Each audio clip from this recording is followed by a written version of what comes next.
বেহায়া নারী, বেপর্দা নারী 500 বছরের দূরত্বে থাকেও জান্নাতের এই বেহায়া নারী ঘ্রাণও পাবে না, ঘ্রাণও পাবে। লাম ইয়াজিদনা রিহাল জান্নাহ, জান্নাতের ঘ্রাণও তার নাকে লাগবে না। বেপর্দা নারী, বেহায়া নারী।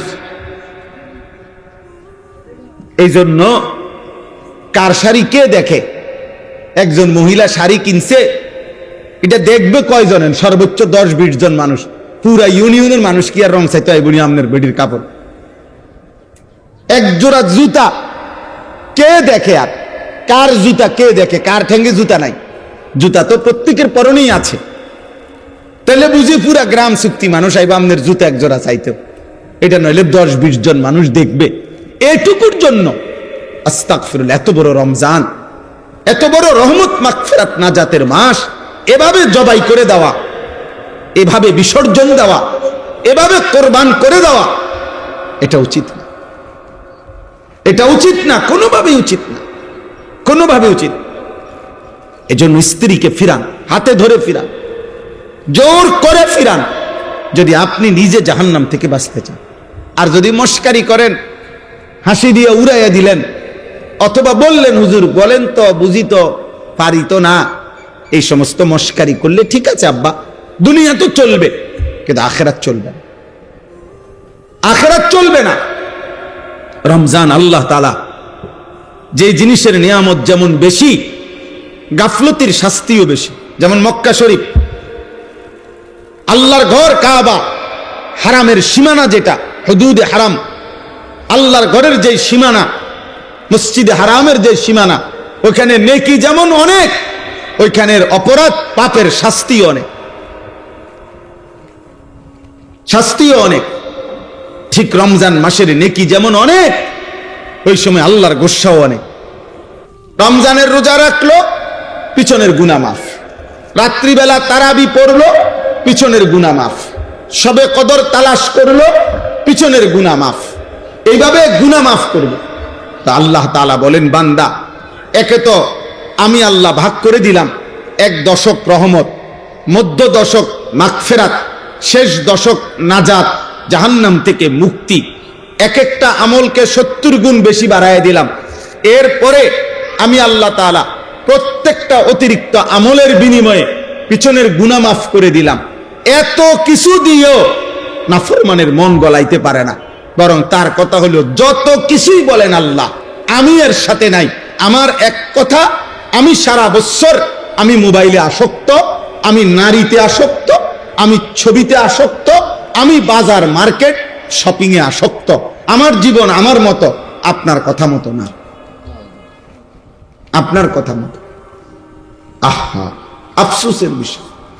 রাসূলুল্লাহ সাল্লাল্লাহু আলাইহি ওয়াসাল্লাম প্রত্যেক রমজানে, বুখারী শরীফের হাদিস, প্রত্যেক রমজানে হযরত আব্দুল্লাহ ইবনে আব্বাস রাদিয়াল্লাহু তাআলা আনহুমা তিনি বর্ণনা করছেন, প্রত্যেক রমজানে প্রতি রাত্রে হযরতে জিবরাইল আলাইহিস সালাম আমাদের নবীজি সাল্লাল্লাহু আলাইহি সাল্লামের কাছে আসতেন। আর এসে বিগত বছর পর্যন্ত যেটুকু কোরআন নাজিল হইছে, এ প্রত্যেক রাত্রে পূর্ণ কোরআন একবার জিবরাইল নবীকে শুনাইতেন, আরেকবার নবীজি জিবরাইলকে শুনাইতেন। এইভাবে প্রতি রাত্রে আলাদা। এটা তারাবিতে না, তারাবির বাহিরে 2 খতম কোরআন শরীফ, 1 খতম জিবরাইল নবীজিকে শুনাইতেন, আরেক খতম নবীজি জিবরাইলকে শুনাইতেন। এইভাবে কোরআন তেলাওয়াত করতেন। তারাবির নামাজে আবার পৃথক আল্লাহর কোরআন পূর্ণ লম্বা তেলাওয়াত করতেন। মাগরিবের নামাজের পরে আউয়াবিন 6 রাকাত, ওইখানে তেলাওয়াত করতেন। তাহাজ্জুদের নামাজে 8 রাকাত, সেখানে তেলাওয়াত করতেন। 5 ওয়াক্ত নামাজে কোরআনুল কারীম লম্বা তেলাওয়াত করতেন। পুরাটা রমজান এভাবে আল্লাহর নবী, সাহাবায়ে কেরাম আল্লাহর কোরআন তেলাওয়াত করতেন।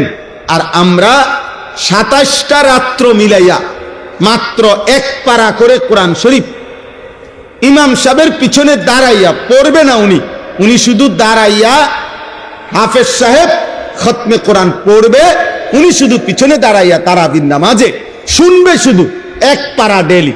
27 দিনে মিলাইয়া 1 খতম কোরআন শরীফ হবে। দুর্ভাগা বদনসিবের কপালে এটাও জোটে। এইটুকু পড়ার মতো শুনবার শুনবে এই ধৈর্যটুকুও লক্ষ লক্ষ মুসল্লির নাই। উনার শরীরে কুলায় না, উনার শরীরে শুধু বিড়ি খানাটা কুলায়, উনার শরীরে শুধু চা দহনে গপ মারন আর টেলিভিশন দেখুন আর বেডুইতের লগে বাচ্চা কাচ্চার লগে গপ মারন, এটা শরীরে কুলায়। বোঝেন নাই কথাটা? 40 মিনিটের কাজ 50 মিনিটের সময় ধৈর্য কুলায় না। না পারতাম না, এক কথায় শেষ। কি লেগে পারতাম না? লক্ষ লক্ষ হাজার হাজার মসজিদে খতমে তারাবি হয় না। খতমে তারাবি ওই 20 মিনিট 20 রাকাত টার্গেট দিয়ে দিছে, যত তাড়াতাড়ি পারবেন। আপনি বুঝানোর দরকার নাই, আমরা মুসল্লি বুঝারও দরকার নাই, ফেরেশতা বুঝারও দরকার নাই, জিনে বুঝারও দরকার নাই, কেউই বুঝার দরকার নেই। কারণ এটা তো আসলে কোনো কিচ্ছু না, এটা দিয়ে কিচ্ছু হইতে যাইতো না। এই জন্য নাউযুবিল্লাহ।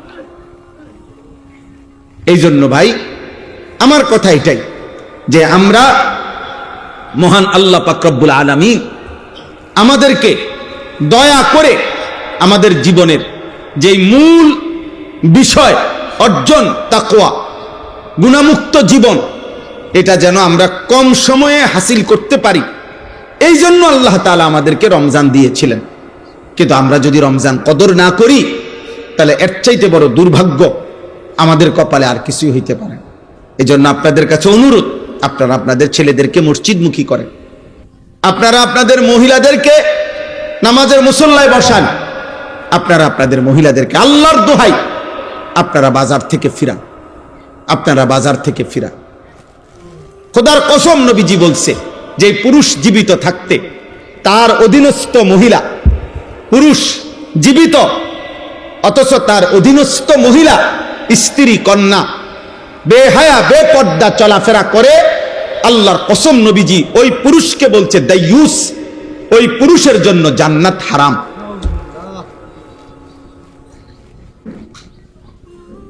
এটা মনে রাখতে হবে বাপ। দাইয়ুস বলা হয় মহিলাকে না। আমাদের সমাজে অনেক মানুষ বুঝে না এটা, মানুষের কথায় কথা বেড়িতে কয় তাই একটা দাইয়ুস মহিলা। না না না, মহিলা দাইয়ুস হয় না। দাইয়ুস পুরুষকে বলে, পুরুষ যেই পুরুষের অধীনস্থ নারী বেপর্দা, যেই পুরুষের অধীনস্থ নারী বেহায়া, যেই পুরুষের অধীনস্থ নারী বেপর্দা চলাফেরা করে, ওই পুরুষকে বলে দাইয়ুস। ওই পুরুষের জন্য জান্নাত হারাম। কথা বুঝছেন আমার কথাটা আপনারা? ওই পুরুষের জন্য কি হারাম? স্বামী বাইচা আছে, স্ত্রী বেপর্দা, বাবা বাইচা আছে, মেয়ে বেপর্দা, এই যার অধীনে নারী বেপর্দা, ওই ব্যক্তিটা, ওই পুরুষটা হলো দাইয়ুস, তার জন্য জান্নাত হারাম। তো মহিলার জন্য তার আগেই নাই। রাসূলুল্লাহ সাল্লাল্লাহু আলাইহি সাল্লাম বলছেন 500 বছরের রাস্তা, 500 বছরের দূরে থাকতেই, জান্নাত থেকে 500 বছরের দূরত্বে থাকতেই কোনো ব্যক্তির নাকে জান্নাতের ঘ্রাণ লাগবে। তো কিন্তু আল্লাহর নবী ওয়াদা দিছে, বেহায়া নারী, বেপর্দা নারী 500 বছরের দূরত্বে থাকেও জান্নাতের এই বেহায়া নারী ঘ্রাণও পাবে না, ঘ্রাণও পাবে। লাম ইয়াজিদনা রিহাল জান্নাহ, জান্নাতের ঘ্রাণও তার নাকে লাগবে না। বেপর্দা নারী, বেহায়া নারী। এই জন্য কার শাড়ি কে দেখে? একজন মহিলা শাড়ি কিনছে, এটা দেখবে কয়জনের? সর্বোচ্চ 10-20 জন মানুষ। পুরা ইউনিয়নের মানুষ কি আর রং চাইতে হয় বুড়ি আমনের বেডির কাপড়? এক জোড়া জুতা কে দেখে? আর কার জুতা কে দেখে? কার ঠেঙ্গে জুতা নাই? জুতা তো প্রত্যেকের পরনেই আছে। তাহলে বুঝি পুরা গ্রাম চুক্তি মানুষ আইবা আমনের জুতা এক জোড়া চাইতেও, এটা নইলে 10-20 জন মানুষ দেখবে। এটুকুর জন্য আস্তাগফিরুল্লাহ, এত বড় রমজান, এত বড় রহমত মাগফিরাত নাজাতের মাস, এভাবে জবাই করে দেওয়া, এভাবে বিসর্জন দেওয়া, এভাবে কোরবান করে দেওয়া, এটা উচিত না।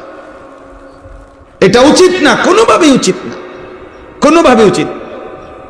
এজন্য স্ত্রীকে ফিরান, হাতে ধরে ফিরান, জোর করে ফিরান, যদি আপনি নিজে জাহান্নাম থেকে বাঁচতে চান।